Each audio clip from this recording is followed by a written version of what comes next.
Donc, nous reprenons sur Socrate.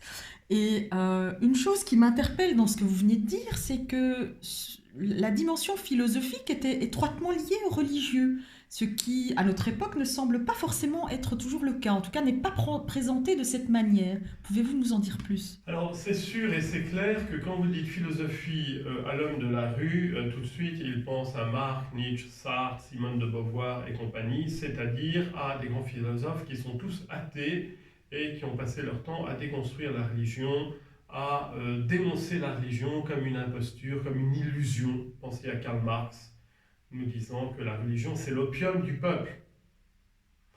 Donc c'est vrai que nous, hommes du 21e siècle, nous sommes fortement marqués par ces philosophes du 19e siècle qui étaient massivement athées, du moins parmi les plus géniaux de ces philosophes.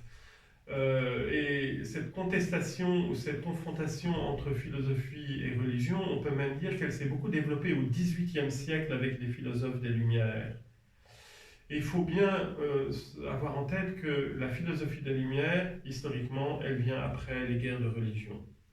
Lorsque Martin Luther se lève pour sa réforme protestante face à la papauté romaine, eh bien, la conséquence immédiate et rapide de cette confrontation, ça va être la guerre civile religieuse dans toute l'Europe. On s'est entretué comme jamais on s'est entretué entre Européens, entre catholiques et protestants, protestants entre eux. Ça a été un carnage épouvantable. Du coup, les philosophes des Lumières, ils prennent beaucoup de distance par rapport à la religion et ils sont plus volontiers déistes ou théistes. Ils croient, pour la majorité d'entre eux, encore en Dieu, mais ils veulent surtout une séparation entre la religion et le politique. Et je crois que c'est fondamental. Et cette séparation, cette distinction radicale entre religion et politique, eh bien, on peut dire que c'est une clé de l'enseignement de Jésus. On reviendra sur cette question. Nous en sommes, à la philosophie grecque. Et toute la philosophie grecque baigne dans la philosophie grecque, c'est l'origine de notre philosophie. C'est le berceau, c'est toutes les intuitions premières. Et tous ces philosophes grecs, quasiment tous, il y a quelques petites exceptions, ils sont tous profondément religieux. Surtout Socrate, puisque, je vous le dis, sa vocation philosophique commence par un pèlerinage religieux, et que toute sa quête de sagesse philosophique, elle est guidée par ce qu'il appelle son ange gardien à travers sa conscience, et que ce qu'il y a de fondamental dans toute la philosophie de Socrate, c'est que la destinée humaine ne se limite pas à cette vie corporelle biologique sur la Terre. Nous ne sommes pas comme les vers de terre, les petits cochons, les éléphants, les flamants roses et les chats de gouttière, qui ne vivons qu'une vie biologique qui s'achève avec la mort biologique. Dans cette philosophie grecque, ce qu'il y a de plus fondamental, c'est cette certitude de l'immortalité de l'âme, du jugement dernier, bien sûr, et de la vie éternelle. Et la vie éternelle de l'âme après la mort, pour la plupart des philosophes grecs, c'est une vie contemplative. C'est-à-dire que l'esprit de l'homme, la partie supérieure de sa vie, qui est capable de vérité, de lumière, de sagesse, d'amour véritable, eh bien, cette capacité que nous avons en nous, c'est une capacité, j'allais dire, de nous diviniser ou de nous assimiler au divin. Disons que c'est une vocation originelle de l'homme d'être fait pour Dieu comme vérité absolue, comme bonté parfaite, comme intelligence parfaite, comme sagesse, comme beauté parfaite. Bref. Donc Socrate en est absolument convaincu. Bon, alors, tous les Grecs étaient convaincus de l'immortalité de l'âme. Mais, comme aujourd'hui, la plupart des gens ne vivaient concrètement au jour le jour. Ils étaient immergés dans les tâches quotidiennes. Faire la cuisine, s'occuper de business, bref. Ce qui singularise les philosophes, c'est que les philosophes se disent cette vie éternelle, elle est tellement importante et c'est tellement l'essentiel que dès ici-bas sur Terre, il faut que je fasse tout pour m'y préparer et pour l'anticiper. C'est pour ça que la voie philosophique pour les Grecs, c'était un peu comme pour nous aujourd'hui, entrer en religion ou rentrer dans un monastère. Vous renonciez au monde et à ses tentations. Vous renonciez à l'argent, à la course à l'argent et au plaisir pour mener une vie ascétique, très ascétique. Je pense par exemple les pythagoriciens, cette grande école philosophique de Sicile et du sud de l'Italie. Eh bien, les philosophes pythagoriciens, sachant que Pythagore est l'inventeur du mot philosophie. Ce n'est pas Socrate, c'est avant Socrate, Pythagore, le grand mathématicien, qui a forgé l'épithète, le nom de philosophe en disant « Je refuse que l'on m'appelle sage, je ne suis qu'un ami de la sagesse, un amant de la sagesse, philosophos ». C'est très beau d'ailleurs. Et donc les pythagoriciens, eh bien, ils faisaient énormément de jeûnes, ils s'abstenaient complètement de viande et de boissons alcoolisées, et ils pratiquaient énormément le jeûne pour se spiritualiser et dégager l'âme spirituelle de l'esclavage du corps.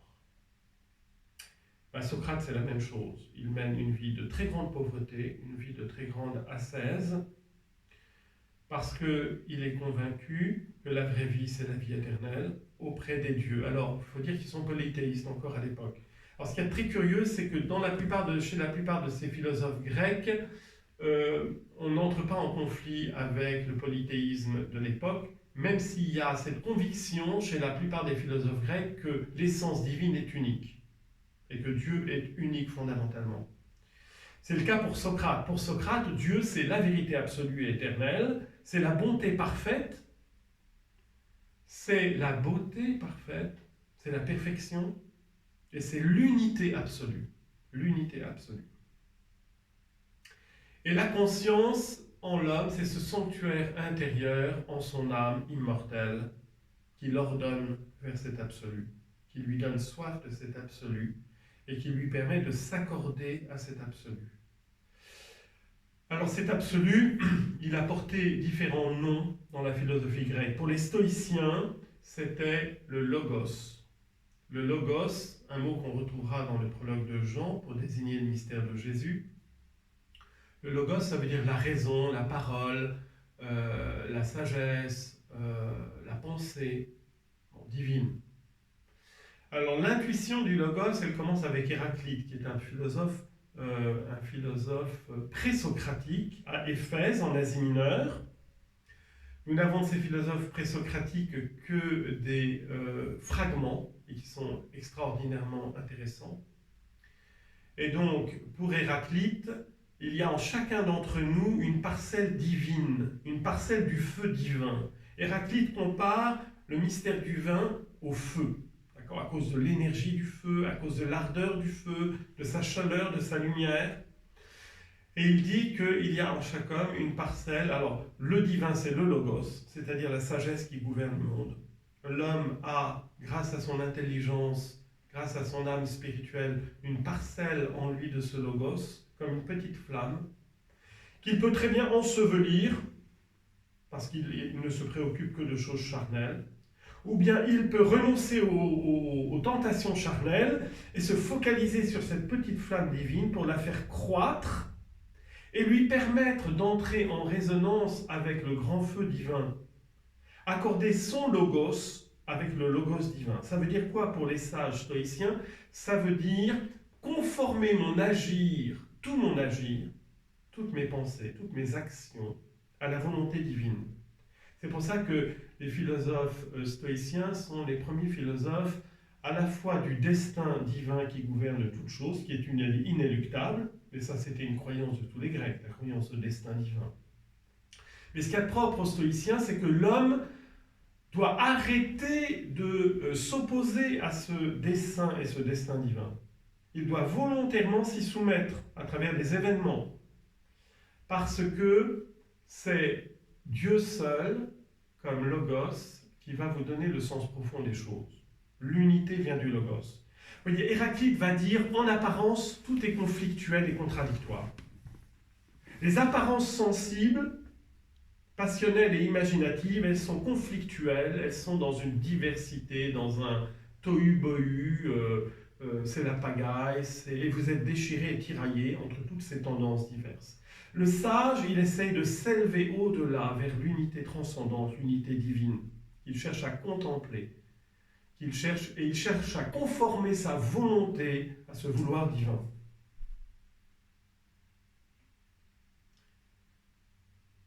C'est très en phase finalement avec tous les préceptes des religions monothéistes finalement. Ce que j'entends là, je ne peux m'empêcher de faire le lien avec justement les programmes, j'ai envie d'appeler ça comme ça, mais c'est voilà, les programmes, les processus euh, dont les trois religions monothéistes nous font part. C'est tout à fait, hein, c'est extrêmement intéressant de voir qu'à l'origine de notre civilisation occidentale, de même qu'à l'origine de la civilisation arabo-musulmane, il y a la rencontre entre le mouvement prophétique, qui géographiquement se situe en Palestine, et la quête philosophique des Grecs.